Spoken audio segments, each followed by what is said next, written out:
السلام علیکم۔ Time line channel میں آپ سب دوستوں کو خوش آمدید۔ اس عنوان پر خطاب فرما رہے ہیں حضرت مولانا قاری محمد حنیف صاحب ملتانی رحمۃ اللہ علیہ۔ آئیے ہم سب مل کر حضرت قاری صاحب کا یہ بیان سنتے ہیں۔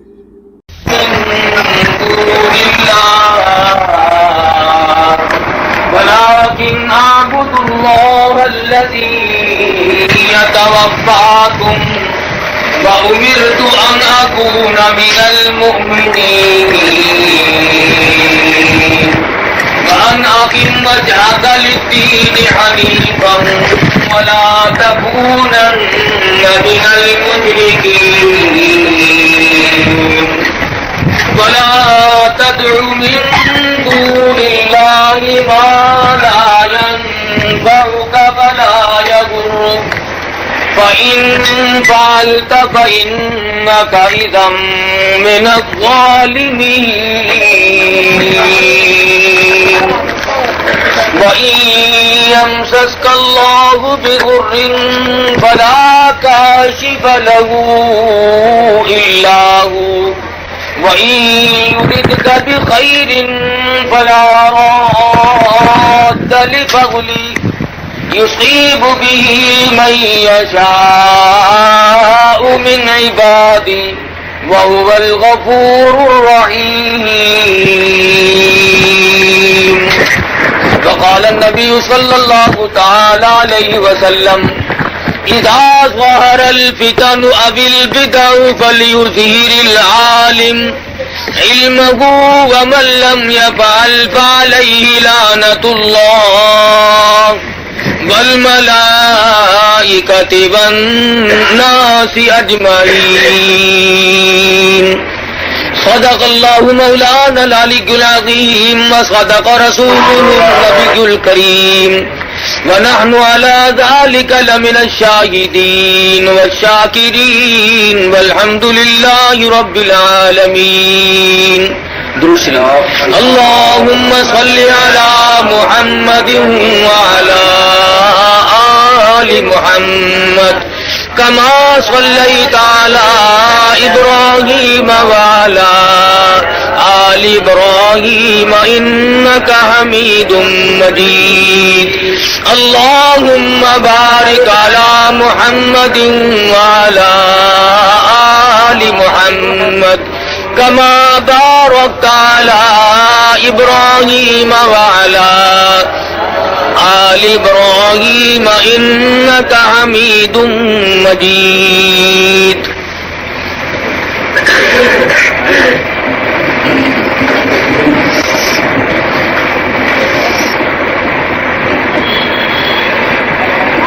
آدمی کا جسم کیا ہے جس پہ شیدا ہے جہاں ایک مٹی کی عمارت ایک مٹی کا مکان خون کا گارا بنایا اینٹ جس میں ہڈیاں چند سانسوں پہ کھڑا ہے یہ خیالی آسمان اور موت کی پرزور آندھی جس دم آ کر ٹکرائے گی بس یہ عمارت ٹوٹ کر خاک میں مل جائے گی۔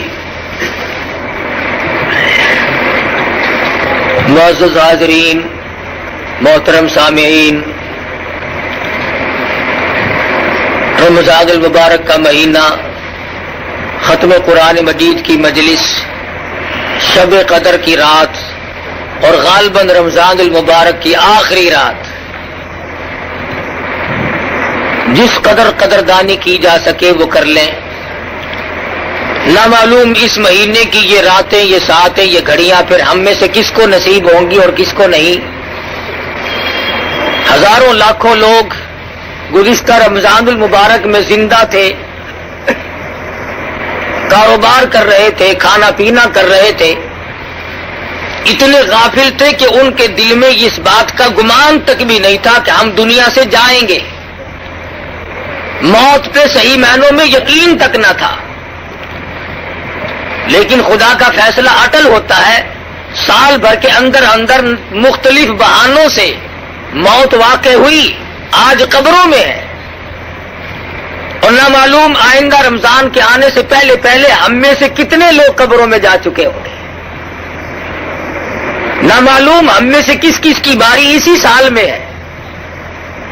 یہ ساری چیزیں اگر ہم تصور کر کے دھیان کر کے اللہ تبارک و تعالیٰ کی حضور میں گریہ زاری کریں، عاجزی اور انکساری کریں، تو اس حدیث کے موجب بن سکتے ہیں. ارشاد گرامی امام الانبیاء محبوب کبریا حضرت محمد مصطفیٰ صلی اللہ علیہ وسلم کا فرماتے ہیں کہ اللہ پاک آخری رمضان کی رات میں فرشتوں کو جمع کر کے فرماتے ہیں، اے فرشتوں، ان لوگوں نے روزے بھی رکھے، تراویح بھی پڑھی، قرآن مجید کی تلاوت بھی کی، اب ان کو کیا ملنا چاہیے؟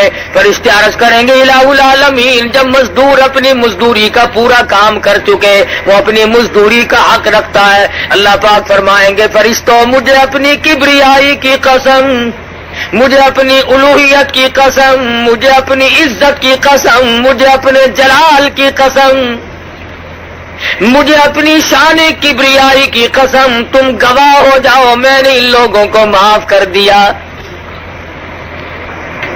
اللہ پاک کی مغفرت عامہ کا دریائے کرم بہتا ہے.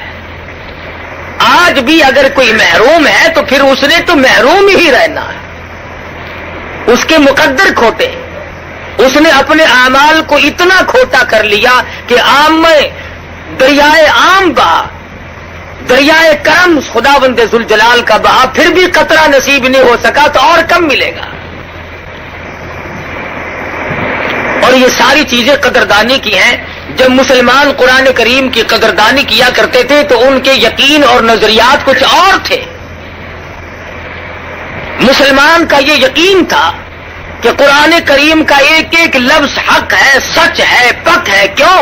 اس لیے کہ اس نے تو جس نے قرآن مجید ہاتھ میں اٹھایا اور سورۃ فاتحہ کی تلاوت کی اور الف لام میم کے بعد وہ جب پڑھنے لگا تو قرآن مجید نے خود کہا، اور میرے تلاوت کرنے والے پڑھنے والے ذالک الکتاب لا ریب فیہ، دل مل یقین کے ساتھ میری تلاوت نہ کرنا، کچا یقین رکھتے ہوئے میری تلاوت کرنے کی کوشش نہ کرنا. لا ریب فیہ، یہ وہ کتاب ہے جس کے آئین میں، جس کے قانون میں، جس کے احکام میں ذرہ برابر بھی شک کی گنجائش نہیں.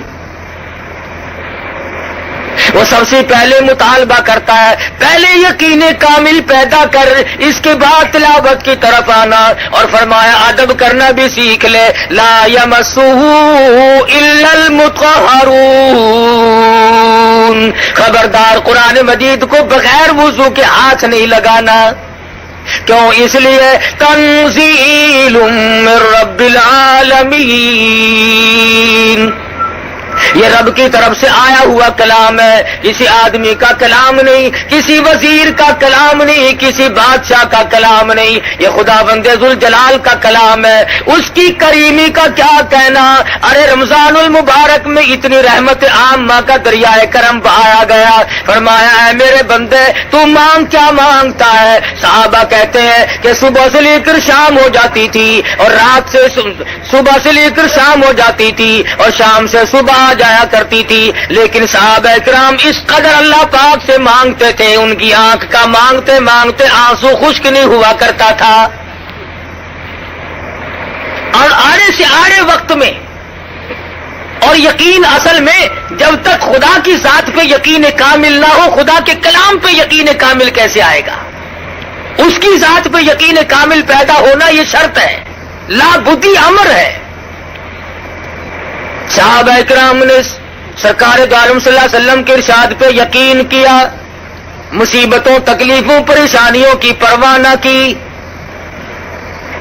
تاریخ میں کوئی یہ ثابت نہیں کر سکتا کہ کبھی کسی صحابی نے یہ گلہ کیا ہو، یہ شکوہ کیا ہو کہ ایمان کی وجہ سے مجھ پہ مصیبتوں کے پہاڑ آ پڑے، میں نے بڑی غلطی کی ہے، ایمان قبول کر کے میں نے غلطی کی ہے. کوئی صحابی یہ نہیں کہتا، کبھی نہیں کسی نے، چاہے اس کی اپنی جان پہ پڑے اور چاہے صحابہ کو اپنے بچوں کے قیمے اپنی آنکھوں سے دیکھنے پڑے.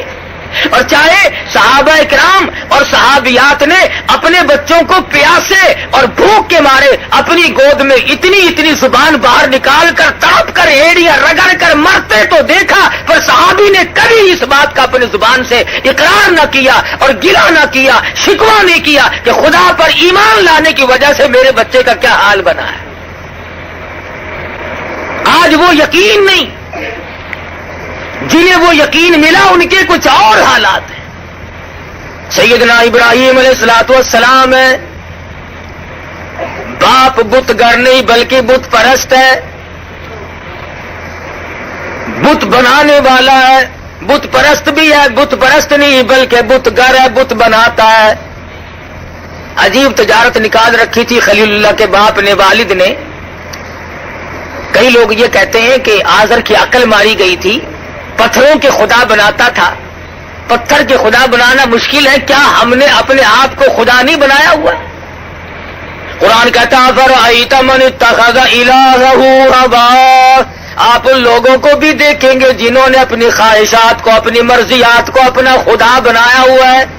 جو دل میں آ گیا، جو میرے پسند آئے وہ صحیح، اور جو میری سمجھ میں نہ آئے وہ غلط۔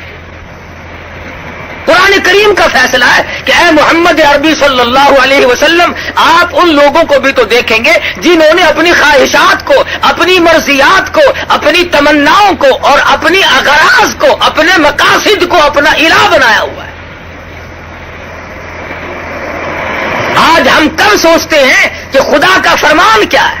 ہم تو یہ سوچتے ہیں کہ میری غرض کہاں ہے، میرا فائدہ کیسے ہے۔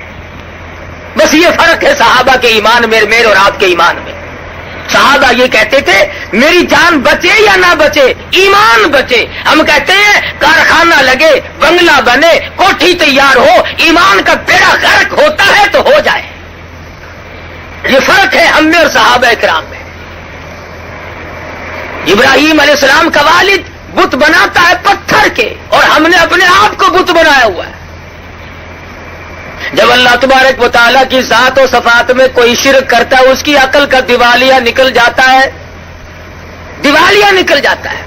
ابراہیم علیہ السلام کے سر پہ ٹوکرے میں پتھروں کی بت بنا کر کے رکھ دیتا، جا میرے بیٹے خداؤں کو بیچ کے آ، معبودوں کو بیچ کے آ۔ ابراہیم علیہ السلام بازار میں گلی میں نکلتے ہیں، آواز لگاتے ہیں لوگوں لے لو خدا پر ہیں جھوٹے، خدا خریدنے والوں آؤ، جس نے خدا خریدنے ہو وہ آ جائے۔ اور کبھی کبھی ایسا ہوتا کہ جو کل دے کر آئے تھے، بچے عورتیں آئی، انہوں نے کہا کل جو تو خدا دے گیا تھا اس کا تو کان نہیں ہے، ہمیں تبدیل کر دے۔ کل جو تجھ سے ہم نے خدا مول لیا تھا اس کی تو ٹانگ نہیں ہے، لنگڑا خدا ہمیں نہیں چاہیے۔ تو ابراہیم علیہ السلام ایسے خداؤں کی جو پتھروں کے بنائے ہوئے تھے، ان کے ناک میں رسی ڈال کر نیچے گھسیٹ کر لاتے۔ باپ کہتا یہ کیا؟ انہوں نے کہا یہ لینے والوں نے واپس کر دیے، مجھے ٹوکرے میں رکھتے ہوئے بھی شرم آئی۔ ہائے ہائے ابراہیم، تم کتنے خدا کو مانے ہوئے ہو، تم ہر رنگ میں یہ سمجھانے کی کوشش کر رہے ہو کہ خدا کے سوا حاجت روا کوئی نہیں، مشکل کشا کوئی نہیں، بگڑی بنانے والا کوئی نہیں، ارے کسی کو بسا کر اجاڑنے والا کوئی نہیں، آباد کو برباد کرنے والا کوئی نہیں، اور برباد کو آباد کرنے والا اس کی ذات کے سوا کوئی آئی نہیں۔ سیدنا ابراہیم علیہ السلام کی یہ حرکتیں دیکھتا رہا آزر کہنے لگا مجھے پتہ چل گیا تو میری بات کے خلاف ہے، میں بت بناتا ہوں، خدا بناتا ہوں، تو ان کے خلاف معلوم ہوتا ہے۔ بس تھوڑا سا موقع مل گیا خلیل اللہ کو، فرمانے لگے اے میرے محبوب صلی اللہ علیہ وسلم وَاذْكُرْ فِي الْكِتَابِ إِبْرَاهِيمَ إِنَّهُ كَانَ صِدِّيقًا نَبِيًّا۔ اے میرے نبی صلی اللہ علیہ وسلم اپنی کتاب مقدس میں ذرا ذکر تو کرو ابراہیم علیہ السلام کا، کتنے سچے پیغمبر تھے۔ انہوں نے اپنے باپ سے کہا اذ قال لأبیہ یا ابتی لم تعبد ما لا يسمع ولا يبصر ولا يغنی عنک شیئا۔ اے میرے ابا جان، ان خداؤں کی، ان بتوں کی پوجا کرنے سے کیا فائدہ جو نہ نفع پہنچا سکے، نہ نقصان پہنچا سکے، نہ دیکھ سکے، نہ سن سکے۔ آج سارا جہان کہتا ہے ابراہیم علیہ السلام کا والد پاگل تھا، وہ لوگ بڑے بے وقوف اور احمق تھے جو پتھروں کو خدا مانتے تھے، جو نہ سنے نہ دیکھے نہ نفع نقصان کے مالک بن سکے۔ ارے تم کون سے عقل مند ہو، آج تم نے خدا کو چھوڑ کر خدا کے بندوں کو مشکل کشا سمجھا ہوا ہے۔ کیا آج لوگ نہیں کہتے فلاں یوں کر دے گا، فلانا ملک کو آسمان میں لے جائے گا، فلانا ملک کو چاند پہ پہنچا دے گا، فلانا ملک کو یوں کر دے گا۔ اللہ پاک فرماتے ہیں او ظالمو، تم اپنی زبانوں سے کیا بک رہے ہو؟ الیس اللہ بأحکم الحاکمین، کون ہے مجھ سے بڑا بادشاہ؟ کون ہے زمینوں کا مالک؟ کون ہے آسمانوں کا مالک؟ تبارک الذی بیدہ الملک وہو علی کل شیء قدیر،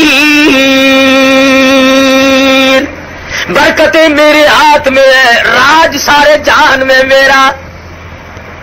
خواہ لوگ اپنے آپ کو خدا بنائے بیٹھے۔ فرمایا جو میں نے قرآن بھیجا ہے، جو تمہارے لیے ضابطہ بنا کر کے بھیجا ہے، جو دستور بنا کر کے بھیجا ہے، تمہیں اس کی پیروی کرنی پڑے گی۔ اگر تم اس کے علاوہ اور نظریات لے کر آؤ گے اور دستور زندگی بناؤ گے اور اپنے طرح طرح کے آئین بنا کر کے بیٹھو گے، اللہ پاک فرماتے ہیں میرے آئین میں تم شرک کرو گے، پھر میرے یہاں تمہارے لیے کوئی ٹھکانہ نہیں۔ خدا کا بھیجا ہوا دستور، خدا کا بھیجا ہوا آئین اور امام الانبیاء محبوب کبریا حضرت محمد مصطفیٰ صلی اللہ علیہ وسلم کا لایا ہوا دستور، اس کی خلاف ورزی دیکھنا آنکھوں سے کتنی غلطی ہے۔ آج ہم کیا کر سکتے ہیں؟ سید عطا اللہ شاہ صاحب بخاری سب قید رحمت اللہ علیہ، اللہ پاک کی کروڑ رحمت نازل ہو اس مرد قلندر کی قبر مبارک پہ، آمین کہو۔ لاہور میں تقریر فرمائی اور موقع تھا، راجپال نے رنگیلے رسول کے نام سے ایک رسالہ کتابچہ لکھ مارا، اس میں سرکار دو عالم صلی اللہ علیہ وسلم کی شان میں گستاخی کی۔ یہ بھی وہی وقت تھا،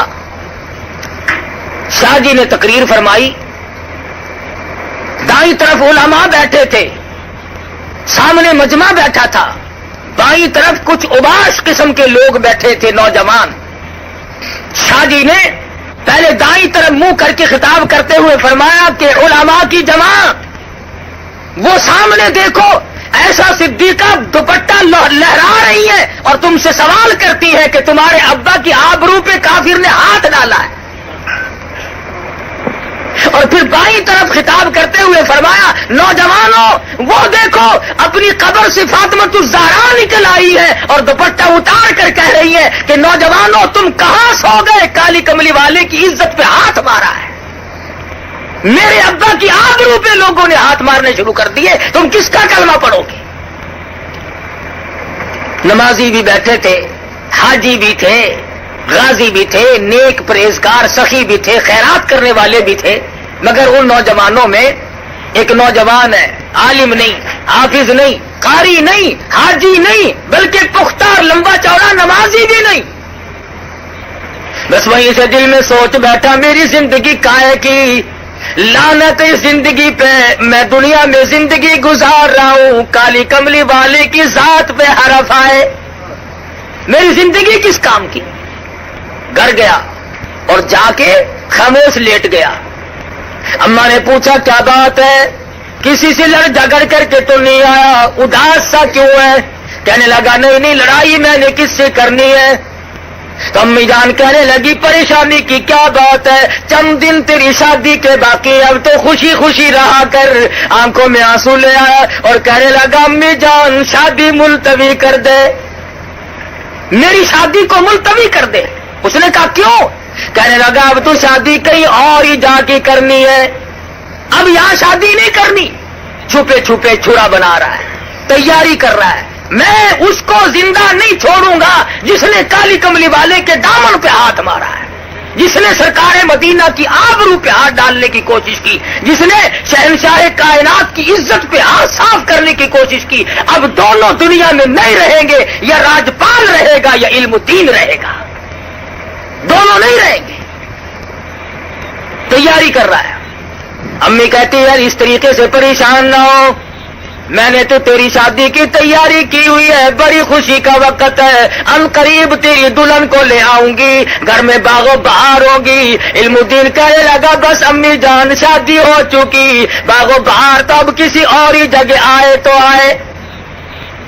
آخر کار ماں بیٹوں میں گفتگو جاری رہی، سوچا کہ میری ماں کہیں رو رو کر نہ مر جائے، بالآخر اصرار کے بعد بتا دیا کہ امی جان شادی کا پروگرام بالکل ملتوی کرتا ہوں، اور اب سرکار مدینہ کے رسول اللہ کے دشمن کو جب تک ختم نہ کر دوں اس وقت تک مجھے چین نہیں آئے گا۔ ماں بھی ماں تھی، دامن پھیلا دیا، جولی پھیلا کر کہنے لگی میرے بچے اور نوجوان، اگر تیرے ایسے عزائم ارادے ہیں، میں غریب، میں ان پڑھ عورت اللہ پاک کی حضور میں دعا مانگتی ہوں، مولا میرے بچے کو قبول فرما۔ دعا مانگ رہی ہے، مشورے نہیں کرتا، تدبیریں نہیں بناتا، تجویزیں نہیں کرتا، یار دوستوں سے پوچھتا نہیں پھرتا، جس نے کچھ کرنا ہو وہ نہیں پوچھا کرتا۔ وہ چھرا لیا اور انارکلی کے بازار میں پہنچا اور وہاں جا کر کے راجپال کو چھرا مارا اور اسے ختم کرنے کے بعد خود تھانے میں پیش ہو گیا۔ انگریز کا زمانہ تھا، آخر گرفتار تو ہونا ہی تھا، میاں والی جیل میں ڈال دیا گیا۔ بمبئی سے بڑے بڑے وکیلوں کو بلایا، پاکستان کے بانی محمد علی جناح جو اس وقت وکالت کیا کرتے تھے ان کو بلایا گیا، تو جب ملاقات کی جیل میں تو یوں کہا کہ علم الدین انکار تو کر دے، چھرا میں لوں گا۔ اس نے کہا کیسے؟ کہ اس سے انکار کر دے کہ راجپال کو میں نے نہیں مارا۔ کہنے لگا نمازی میں نہیں، حاجی میں نہیں، لمبے چوڑے پرہیزگار متقی میں نہیں، تسبیح میں نے نہیں پھیری، تلاوتیں میں نے نہیں کی، ارے ساری عمر گناہوں میں گزاری، ایک ہی تو نیکی کی ہے، اسی سے انکار کر دوں۔ تمہیں کس نے کہا کہ میرا پروگرام بچنے کا ہے؟ میں بچنے کا ارادہ ہی نہیں رکھتا۔ چنانچہ ساتھ کہہ دیا وکیل صاحب نے کہ بچنا محال ہے، بس قصہ ختم ہے، یہ انکار نہیں کرے گا، بچے گا نہیں۔ چنانچہ سزائے موت آخر ہوئی۔ مولانا قاضی احسان احمد شجاع آبادی سب قید رحمت اللہ علیہ فرماتے تھے کہ جس وقت جیل میں ملاقات کرنے گئے تو جیل کے سپرڈنٹ نے بتلایا کہ رات کو علم الدین کی کوٹڑی سے ایسے نور کی روشنی نکلتی ہے، آسمان تک بلند ہو جاتی ہے۔ تمام لوگوں نے دیکھا، سب لوگ دیکھتے تھے۔ بالآخر وہ گھڑی آ پہنچی، سزائے موت ہو گئی، پھانسی کا وقت قریب آ گیا، پھندے کے قریب پہنچا، عزیز رشتہ دار آئے، ملنے جلنے والے لوگ، مسلمان ہمدرد آدمی کہنے لگے علم الدین کوئی تمنا ہو تو بتاؤ، کوئی آرزو ہو تو کہہ لو، کسی قسم کی حسرت ہو تو بیان کرو۔ پھندا پکڑ کر کہنے لگا بس اب ایک ہی تمنا ہے، ایک ہی آرزو ہے، ایک ہی حسرت ہے، اور وہ یہ ہے کہ جو تجلی، جو نور، جس چیز کا دیدار جیل کی کوٹڑی میں بار بار ہوا، علم الدین کی تمنا بس اب ہر وقت وہی دیدار کرتا رہوں۔ علم الدین تو دنیا میں اب نہیں رہے گا، تیرا آخری وقت آ پہنچا، پھندا تیرے سامنے پھانسی کا موجود ہے۔ چوم کے کہنے لگا لوگوں تمہاری نظروں میں یہ موت کا پھندا ہے، میری نظروں میں محبوب کو ملنے کا دروازہ ہے۔ تم اس کو موت کا پھندا کہتے ہو، میں اس سے آقا سے ملنے کا ایک دروازہ کہتا ہوں، ادھر موت آئے گی، ادھر میں اپنے آقا سے ملوں گا۔ مجھے بڑی خوشی ہے، میں غم میں جان قطع نہیں دے رہا، بس یقین بیٹھ جو گیا۔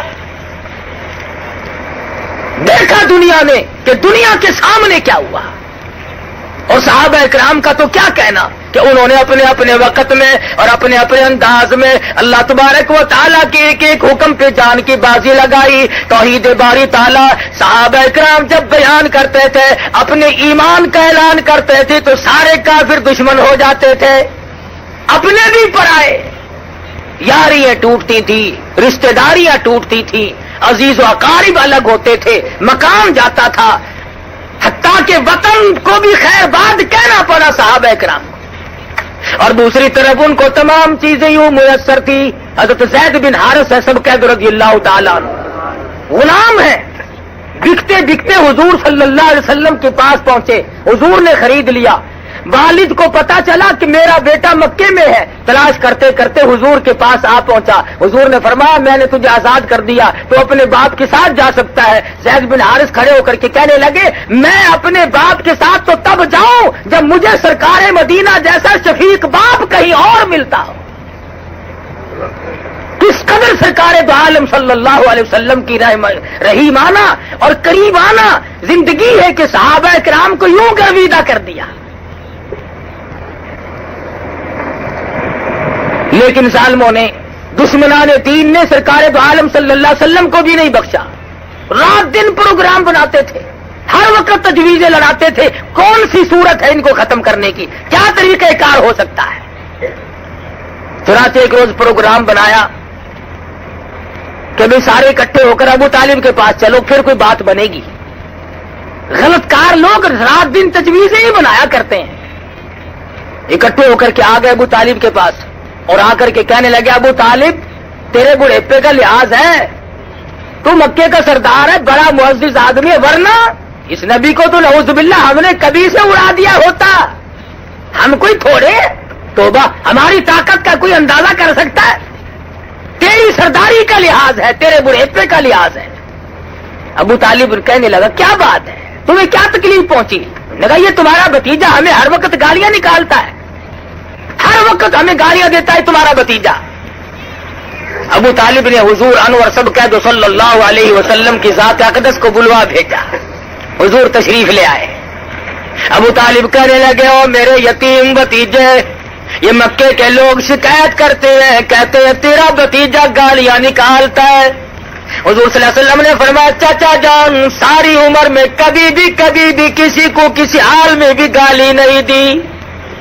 پتھر میں نے کھائے، مار میں نے کھائی، رات دن ان کی مار سہتا ہوں، میں نے تو کبھی گالی تو کیا بد دعا بھی نہیں دی۔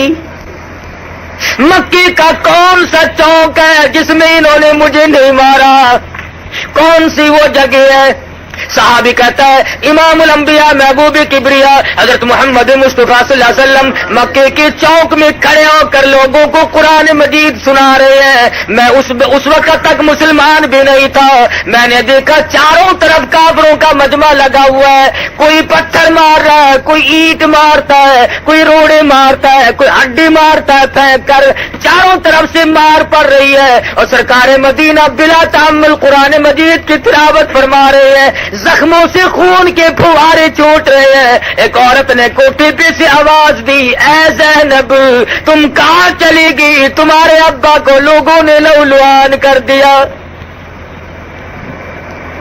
حضرت زینب اپنے گھر سے نکلی رضی اللہ تعالیٰ عنہ پانی کا پیالہ لے کر۔ زینب کی آنکھوں نے دیکھا سرکار مدینہ کا تمام جسم زخمی ہے، لہو میں کپڑے بھی تر بتر ہیں، شرابور ہیں۔ بیٹی اپنے باپ کو لپٹ گئی، ابا جان گھر چلو، یہ لوگ کیوں مارتے ہیں؟ کیا وجہ ہے؟ مار کیوں پڑی؟ کیا ہوا؟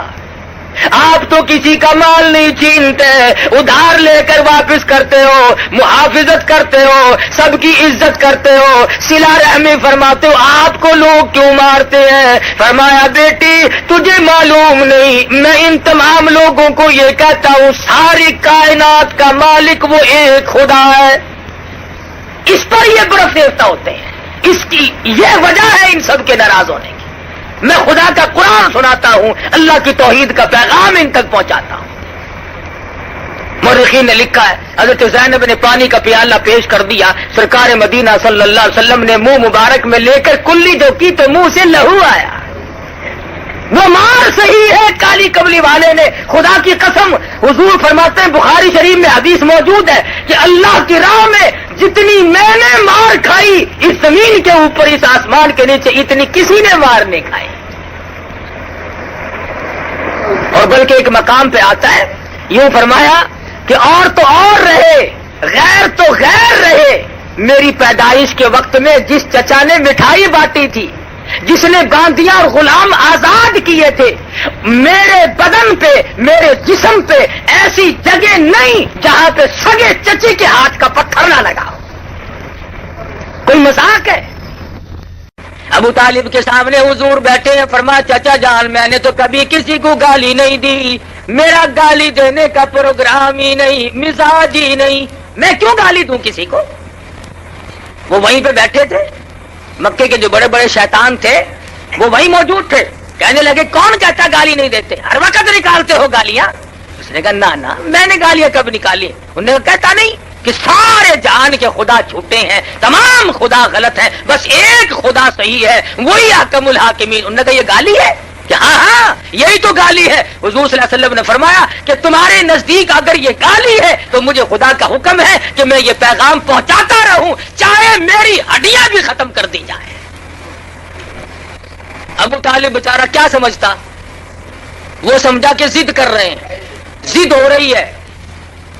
آئے آئے کہہ بیٹھا، کہنے لگا میرے بھتیجے اب اگر تو ان کی بات کو نہیں مانتا تو آج کے بعد میرا سہارا نہ تکنا۔ یہ سہارے والا مسئلہ بڑا غلط ہے۔ کوئی کہتا ہے کہ جی میرے ماں باپ ہیں، اگر میں کما کے نہ کھلاؤں تو وہ بھوکے مر جائیں گے۔ کوئی کہتا ہے جی میرا استاد ہے، اگر ہم نہ اس کو کھلائیں تو وہ مر جاتا۔ مقتدی کہتے ہیں کہ اگر امام کو ہم نہ کھلائیں تو اس کا تختہ کبھی سے نکل گیا ہوتا۔ یہ سہارے، اللہ پاک نے سارے سہارے توڑے۔ ابو طالب کہنے لگا میرا سہارا نہ تکنا، میں اب تمہارا ساتھ نہیں دے سکتا۔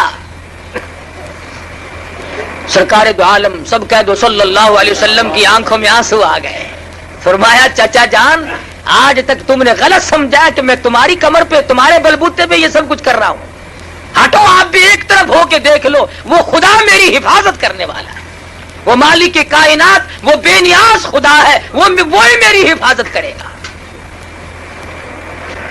مکے کے لوگ پہلے تو اکڑے، کفر کی یہ عادت ہے، پہلے اکڑتا ہے، بڑا زور دکھاتا ہے، ہم یوں کر دیں گے، دیکھ رہا جی ابھی رگڑ دیتے ہیں، اور جب سامنے آئے اسی وقت ہی کر کے چپ ہو جاتے ہو، نہیں جی نہیں ایسی دیر میں گل کیتی تھی، ایسی کو لڑا لگ گیا ہے، بس فوراً ڈھیلے پڑ جاتے ہیں اسی وقت۔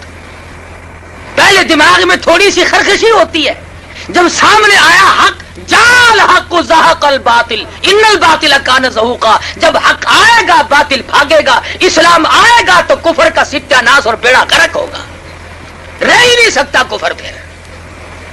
اور مجھے افسوس ہے کہ آج کی دنیا میں تمہارے پاس 6666 قرآن کی آیات موجود ہیں، ارے 8 لاکھ سے زیادہ پیغمبر کے ارشادات کا ذخیرہ موجود ہے، 1,29,000 صحابہ کرام کے قول و افعال اور عمل موجود ہے، اور بڑے بڑے بزرگ اور ائمہ کی زندگی موجود ہے۔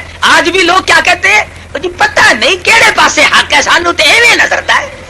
کتنے بڑی بے ایمانی کے الفاظ ہیں کاکا، جے ہن تائیں پتہ نہیں لگا تو پھر لگنا ہی نہیں، جو اب تک پتہ نہیں لگا پھر لگے گا قبر میں، پھر آگے پتہ لگے گا، پھر پرسلات پہ پتہ لگے گا، پھر موت کے جھٹکے کے وقت پتہ لگے گا۔ اگر اب بھی تجھے قرآن سمجھ میں نہیں آیا تو پھر آئے گا ہی نہیں، پھر کب آنا ہے؟ سرکار دو عالم صلی اللہ علیہ وسلم کے پروگرام میں دخل اندازی کرنے والے لوگ دنیا میں اس قدر ذلیل ہو کر کے مرے کہ تاریخ آج ان کے بعد کوئی اور ایسی نظیر پیش نہیں کر سکتی۔ فرمایا فلا تطع المکذبین ودوا لو تدہن فیدہنون۔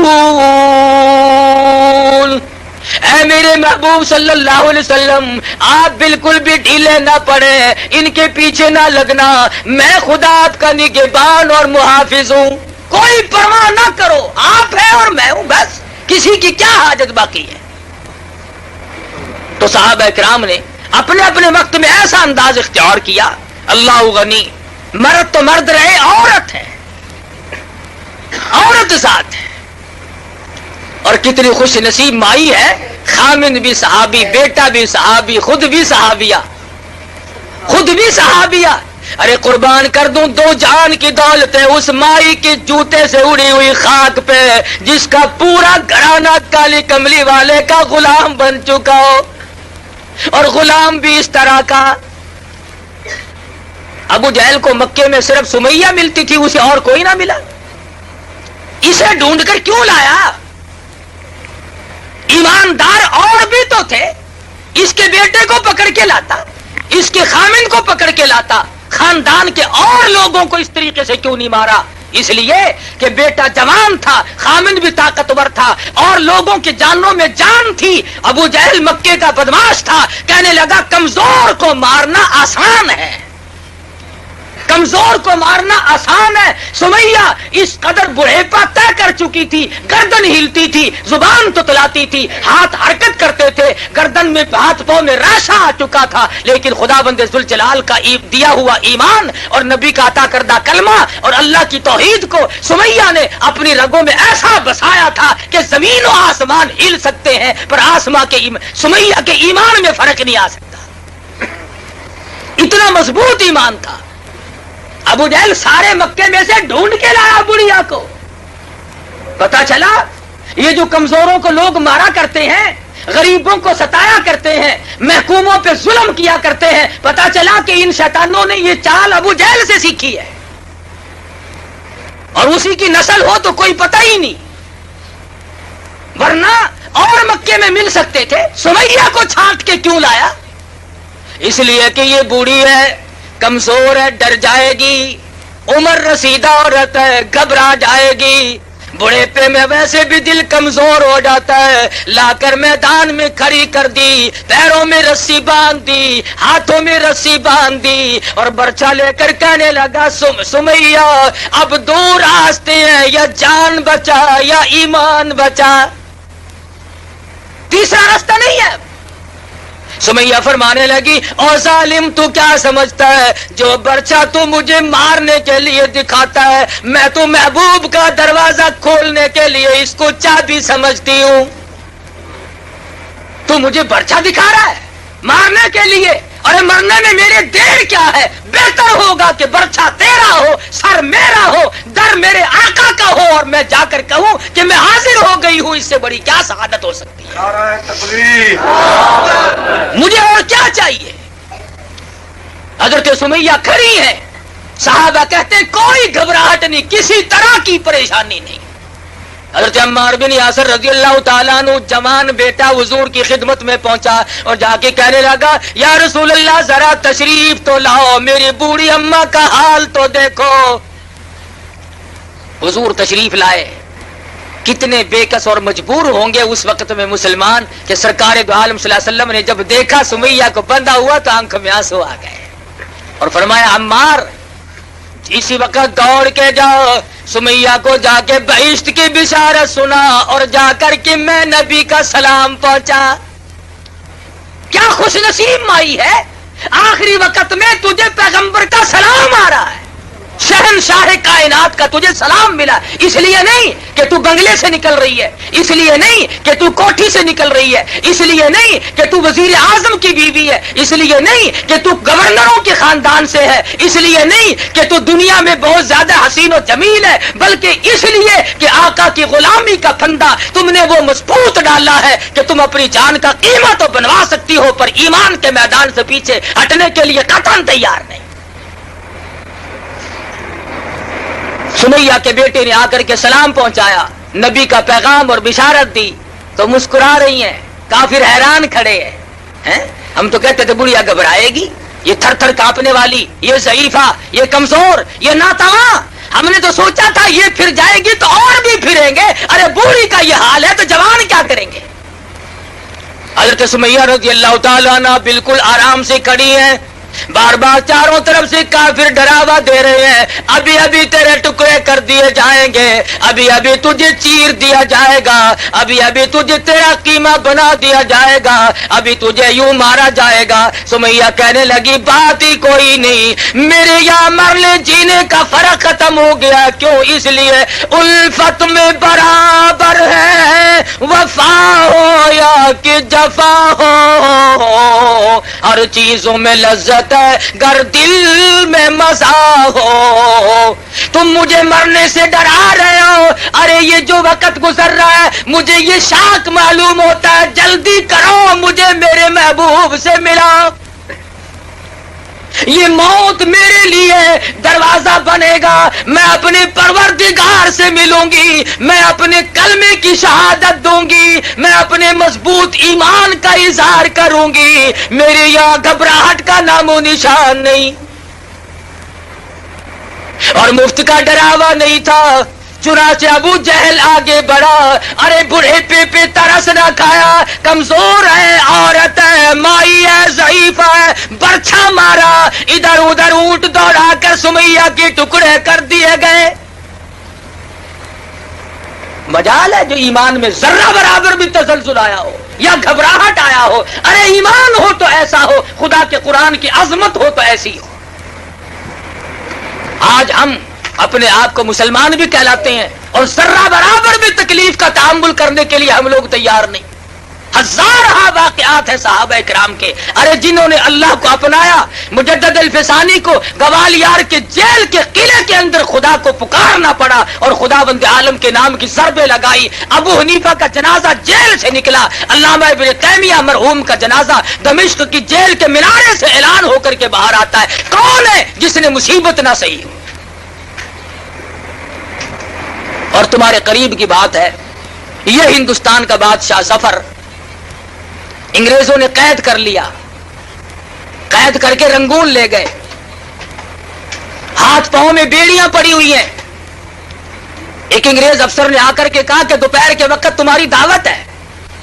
شاہ ظفر حیران ہے، کہا میں قیدی اور کہا میری دعوت، کیا بات ہے؟ کہ نہیں انگریز گورنمنٹ نے تمہاری دعوت کی ہے۔ انگریز بڑا بے ایمان تھا، اس نے جس طرح کی گولی کوئی کھاتا دکھائی دیا ویسی گولی ماری، کسی کو سر کا لقب دے دیا، کسی کو جائیداد اور مربے اور جاگیریں دے دی، کسی کو کچھ دیا، کسی کو کچھ دیا، تاکہ یہ لوگ اسلام اور مسلمانوں سے غداری کرتے رہیں۔ اور شاباش سے ان مسلمانوں کو بھی آج تک بعض لوگ غداری کرتے چلے آتے ہیں، اور پھر کہتے ہیں جی ہم سے بڑا مسلمان کوئی نہیں۔ اچھا کیا نشانی ہے جی مسلمانی کی؟ کہ دیکھو نا جی میرا ابا سر تھا، سر، انگریز کا دیا ہوا لقب سر کا تھا۔ یہ نہیں کہا کہ میرا باپ نمازی تھا، حاجی تھا، غازی تھا، مجاہد تھا، اللہ اور اس کے رسول کے احکام پہ مر مٹنے والا تھا، کہ نہیں انگریز کے گھوڑوں کی لید اٹھایا کرتا تھا، انگریز کے گھوڑوں کے خرخرے مارا کرتا تھا۔ یہ جو تمہیں بڑے بڑے آج بھی تنگ کرتے دکھائی دیں اور جنہوں نے ہمارے ملک میں 30 برس ہو گئے طوفان مچا رکھا ہے، یہ سارے انگریز کے گھوڑوں کی لید صاف کرنے والے لوگ ہیں۔ میں تھوڑا سا شہر سے باہر رہتا ہوں نا، اب دیہات کے لوگ کہتے ہیں ارے کاکا ہوں کیا تھی گا ریڈیو تے ہر ویلے بانگ لگی رہتی ہے، ریڈیو تے ہوں تو بانگ کھلی ہے۔ 30 سال میں کبھی ریڈیو پہ اذان نہیں ہوئی۔ وہ بدماشی پھیلائی ریڈیو ٹیلی ویژن کے ذریعے، وہ کنجر پنا پھیلایا کہ خدا کی زمین بھی پناہ پکار اٹھی۔ کنجریوں بدماش عورتوں کے گانے ہر وقت، بڑے خوش ہیں سبحان اللہ، بغیرت بنا دیا گیا پوری قوم کو۔ اب پکڑانا خدا نے، اب خدا کو یاد کرتے یا اللہ تو ہی ہے، تو ہی مہربانی کرے گا۔ ہوں تو میں یہ کہہ رہا ہوں کہ مسلمان اپنے انجام سے اس قدر بے خبر کیوں رہتا ہے؟ اسے کیوں یہ عقل نہیں کہ میں مر بھی سکتا ہوں، اونچ نیچ بھی ہو سکتی ہے؟ تو شاہ ظفر کی دعوت کی انگریز گورنمنٹ نے، اور پیروں کی بیڑیاں کھول دی اور ہاتھ کی ہتکڑی نکال دی اور کمرے میں جا کر کے بٹھا دیا، ہاتھ دھلائے، اور اس کے بعد برتن آنے شروع ہوئے۔ 1 آیا، 2 آئے، 3 آئے، یکے بعد دیگرے 12 برتن آئے جن کے اوپر سرپوش ڈھکے ہوئے تھے۔ اور جب انگریز افسر نے شاہ ظفر کے سامنے آ کر کے وہ برتن اٹھائے اور سرپوش اٹھائے تو شاہ ظفر نے دیکھا کہ پہلے برتن میں سب سے بڑے بیٹے کا سر تھا، اور اس کے بعد اس سے چھوٹے کا سر تھا، اور پھر تیسرے کا سر تھا۔ شاہ ظفر کے 12 بیٹے تھے، 12 کے 12 بیٹوں کے سر شاہ ظفر کے سامنے برتنوں میں کاٹ کر رکھے ہوئے تھے۔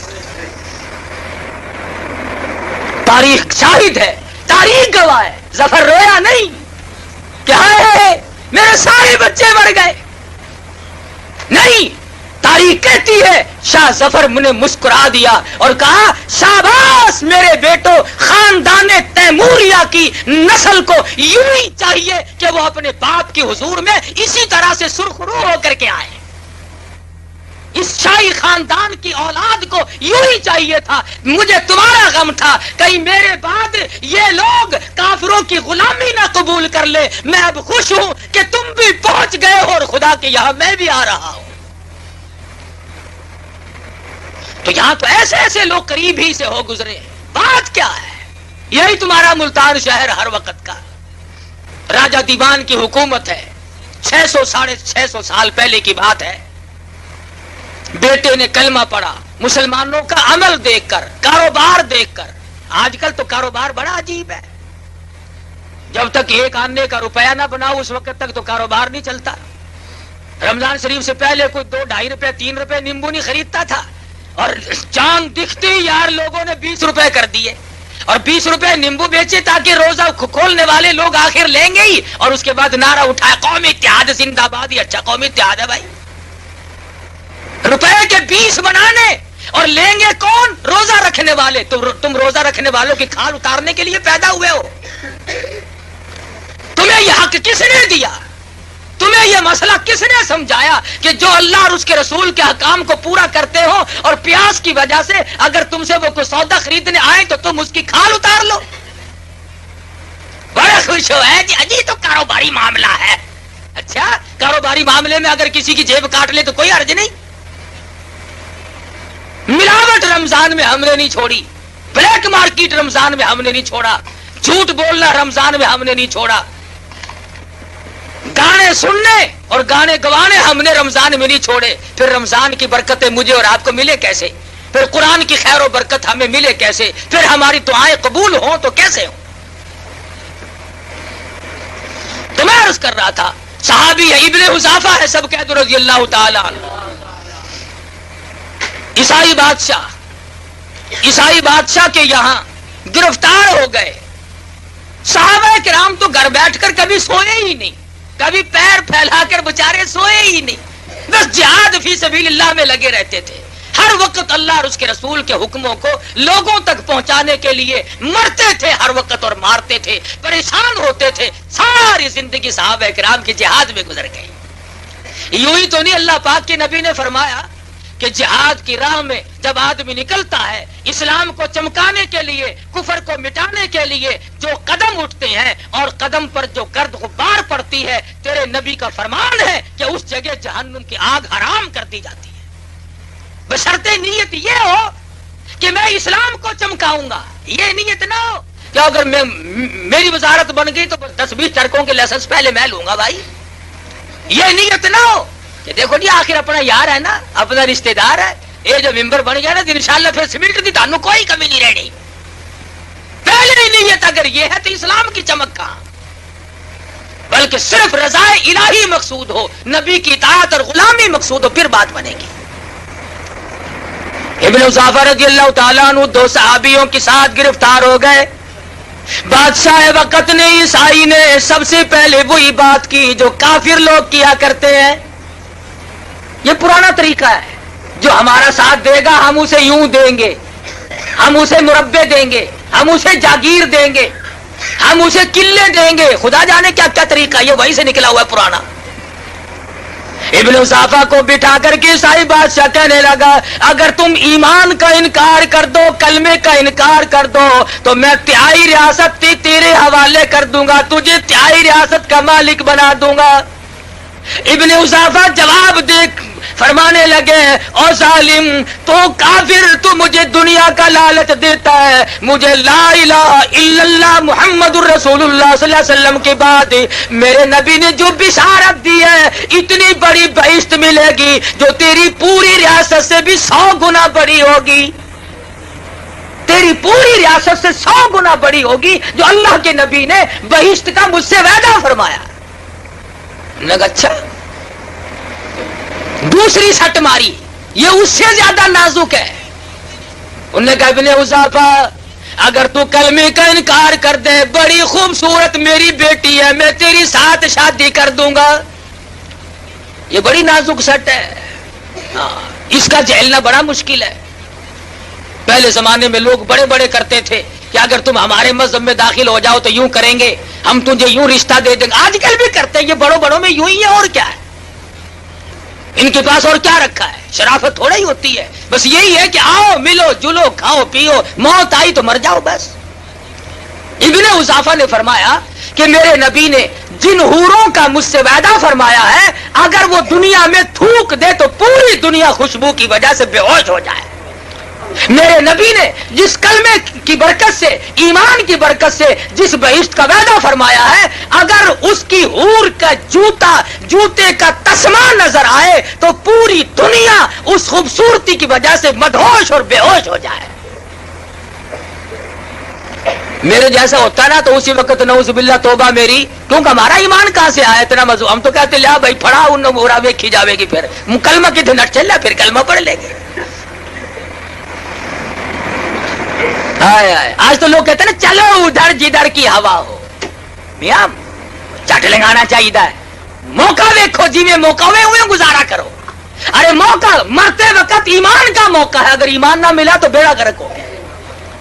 ابن ظافر رضی اللہ تعالیٰ عنہ نے شادی کی لالچ کو بھی ٹھکرا دیا، زمین جائیداد کے لالچ کو بھی ٹھکرا دیا۔ اس کے بعد عیسائی بادشاہ کو غصہ آیا اور کہنے لگا تینوں مسلمانوں کو، تینوں نبی کے پروانوں کو، غلاموں کو میدان میں لے چلو میدان میں۔ ان کو کیا کرو گے؟ ان کی آزمائش ہوگی، ان کو ہم ٹھکانے لگا دیں گے، ان کا ہم چمڑا اجیڑ کر رکھیں گے۔ گئے، دیگ لائی گئی، دیگ ابلنی پکنی رکھ دی، ایک مسلمان صحابی کو پکڑ کر دیگ میں پکتی ہوئی میں ڈال دیا۔ ابن اضافہ فرماتے ہیں دیگ میں پکنے والا مسلمان نوجوان صحابی حالت یہ تھی کھال جل گئی، ہڈیاں جل کر راکھ ہو گئی، پر جب تک دم میں دم رہا پکتی ہوئی دیگ میں سے برابر کلمے کی آواز آتی رہی۔ اتنا مضبوط ایمان۔ اور وہ جو دو بہار بقایا تھے وہ روئے دھوئے نہیں کہ بھی اپنا بھی وقت آ گیا، ہائے ہائے ہم مر جائیں گے، ہائے اب دیکھو ٹائم آ گیا۔ ابن حذافہ کہتے ہیں ہم ایک دوسرے کو دیکھ کر مسکرا رہے تھے اور مبارکباد دے رہے تھے کہ جو اللہ پاک نے میدان جہاد میں نہیں دیا، شہادت کا انتظام یہاں کر دیا، مبارک کو، گھبرانا نہیں، ایک دوسرے کی طرف مت دیکھو، انشاءاللہ کل حوض کوثر پہ ملاقات ہوگی۔ یہ صحابہ کرام کے نظریات ہیں۔ تو عرض کر رہا تھا کہ رمضان المبارک نے ہمیں توحید کا پیغام دیا، اللہ کے قرآن نے ہمیں توحید کا پیغام دیا۔ خداوند عالم نے فرمایا میرے قریب آ جاؤ، ساری دنیا تمہاری ہے، میرے نزدیک آ جاؤ، پوری کائنات تیری ہے، چاند سورج ستارے دریا سمندر ہوا سبزی ترکاری تمام تر یہ سارا جہان تیرے لیے تو ہے، کل جہان تیرے لیے، او میرے بندے تو صرف میرے لیے، تو میرے لیے، تمام سبزی پھل فروٹ ترکاریاں نعمتیں سب تیرے لیے، تیرا سر ہو میرا در ہو اور تیری جھولی ہو میری عطا ہو، تو مانگتا ہوا تھک جائے میں تجھے دیتا نہ تھکوں، میرا خزانہ بڑا وسیع ہے، اس لیے مانگنے والا بن۔ وہ تو مائل بکرم ہے کوئی سائل ہی نہیں، وہ تو اتنا دینا جانتا کوئی لینے والا بھی بنے۔ تو صحابہ کرام نے بھی عجب عجب طریقے سے مار کھائی۔ اور یہ ملتان کی بات کر رہا تھا، پہلے بھی کئی مرتبہ سنائی ہوگی، راجہ دیوان کا بیٹا مسلمان بن گیا کاروبار دیکھ کر۔ آج ہمارا کاروبار دیکھ کر کے تو الٹے لوگ کافر بن رہے ہیں، معاملہ بالکل خراب ہو رہا ہے، چھوٹے سے بڑے تک تمام چیزیں دیکھ لو، اوپر جو چیز رکھی ہوگی نا کہ یہ نہیں میں دینی ہے تو نمونہ رکھے ہوا ہے، چل بھائی نمونہ اور تو بچوں اور ایک کیسے بنے گا ہمارا، وہ اندر باہر کیسے بنے گا، بڑا مشکل مسئلہ ہے۔ لیکن وہ راجہ دیوان کا بیٹا کاروبار میں مسلمانوں کی سچائی اور صداقت کو دیکھ کر مسلمان بن گیا، لا الہ الا اللہ محمد الرسول اللہ صلی اللہ علیہ وسلم کلمہ پڑھ لیا۔ راجہ کو بڑی فکر ہوئی کہ میرے گھر میں دین آ گزا، بڑا معاملہ خراب ہوا تو اور بھی گھر کو اندر کوئی آئے گا دین کا تو یہ خاصا، باہر تو جانے سے رہا۔ اس نے ہندوستان سے جگہ جگہ سے پنڈت لوگ طلب کیے، بلائے، میرے بچے کو سمجھاؤ بے دین ہو گیا، مسئلہ بن گیا، بڑا کام خراب ہے، میری تو آبرو گئی۔ بڑے پنڈت آئے، بڑا سمجھایا، دیکھ اسلام میں یوں ہے، یہ مسلمان نے کہا کچھ بھی ہو، جب میں کلمہ پڑھتا ہوں میرے دل کی رگوں میں ٹھنڈ پڑتی ہے، جب میں خدا کا کلمہ پڑھتا ہوں کہنے لگا آسمان زمین روشن ہو جاتے ہیں، کفر اندھیرا ہے ایمان اجالا ہے۔ ایک پنڈت بڑا چلاک تھا، کہنے لگا کہ اگر یہ اسی طرح جمع رہا تو اس کے ساتھی تو یہاں اور بے شمار پیدا ہو جائیں گے، کوئی ایسی تدبیر نکالو کہ نہ رہے بانس اور نہ بجے بنسری، یہ مر جائے۔ لگا میاں اور نوجوان کیا کلمہ پڑھتا ہے تو چھوڑتا نہیں کہ نہیں، کہ اچھا ہم تجھے یہ لوہا گرم کر کے دیتے ہیں، 5 منٹ تک سینے سے لگا کے دکھا۔ پہلے تو دل میں ذرا خوف سا کھایا کہ بھی آگ کا کام تو جلانا ہے، پھر سوچا اللہ پاک کی آگ بھی مخلوق ہے، اور میرے مالک آگ بھی تیری مخلوق ہے، میں بھی تیری مخلوق ہوں، کلمہ چھوڑنے کے لیے میں تیار نہیں، مر جاؤں تو مجھے کوئی انکار نہیں، کوئی بات نہیں۔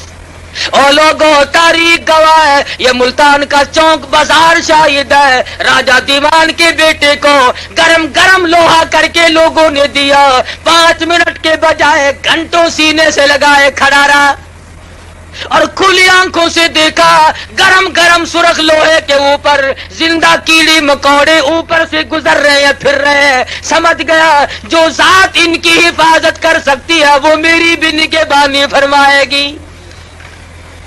راجہ دیوان کے بیٹے کے ایمان کا مظہر اور قوت اور مضبوطی اور جرأت دیکھ کر شاہی خاندان اور راجہ کے خاندان کے 600 کافر مسلمان بن گئے، 600 آدمی کلمہ پڑھ کر مسلمان بن گیا۔ تو آج وہی ایمان پیدا کیجیے، اسی جذبے کو اپنائیے، اور اللہ پاک سے یہ دعا بھی کیجیے کہ اے اللہ رمضان کی آخری رات ہے، وہ ایمان دے جو صحابہ کو ملا، وہ ایمان دے جو مجاہدین کو ملا، وہ ایمان دے جو شہداء کو ملا۔ الحمدللہ رب العالمین۔ ابھی نماز جمعہ کے بعد یہاں خن برج ڈاکٹر لطیف اللہ کے مکان کے پاس ایک شادی میں کچھ بیان کا سلسلہ ہے، ابھی فوراً جاؤں گا میں، جو ادھر کے لوگ وہ شوق رکھتے ہیں وہ پہنچ جائیں۔ النبی الامی الہاشمی وعلی آلہ واصحابہ بررۃ الکرام، ربنا ظلمنا انفسنا وان لم تغفر لنا وترحمنا لنكونن من الخاسرین، ربنا لا تجعلنا فتنة للقوم الظالمین ونجنا برحمتك من القوم الكافرین، واعف عنا واغفر لنا وارحمنا انت مولانا فانصرنا على القوم الكافرین۔ اے اللہ رمضان قرآن کے صدقے میں ہماری سیاکاریوں کو معاف فرما، اے اللہ ہماری بدکرداریوں کو بخش دے، یا اللہ ہماری بدعمالیوں کی ہمیں سزا نہ دے، ہمیں معاف فرما، یا اللہ ہم نے اپنی ساری عمر برباد کر دی، جرم عظیم کمائے، ظلم عظیم کمائے، ہمیں معاف فرما، اے اللہ ہماری اولاد کو نیک بنا، یا اللہ بے اولاد کو اولاد عطا فرما، اللہ تعالیٰ بے اولاد کو اولاد عطا فرما۔ کتنے ہی ساتھی ہیں بیچارے جو بچوں کو ترستے ہیں، یا اللہ سب کی گود کو بھر دے، یا اللہ سب۔ ابھی آپ حضرت مولانا قاری محمد حنیف صاحب ملتانی رحمۃ اللہ علیہ کو سماعت فرما رہے تھے۔ آپ سب دوستوں سے گزارش ہے کہ ہمارے اس چینل کے ساتھ جڑے رہیں اور یہ بیانات اپنے گروپوں میں اپنے دوستوں میں شیئر کرتے رہیں۔ آپ سب دوستوں کا بہت شکریہ۔ ملتے ہیں ایک نئی ویڈیو کے ساتھ، تب تک کے لیے اللہ حافظ۔ پاکستان پائندہ باد۔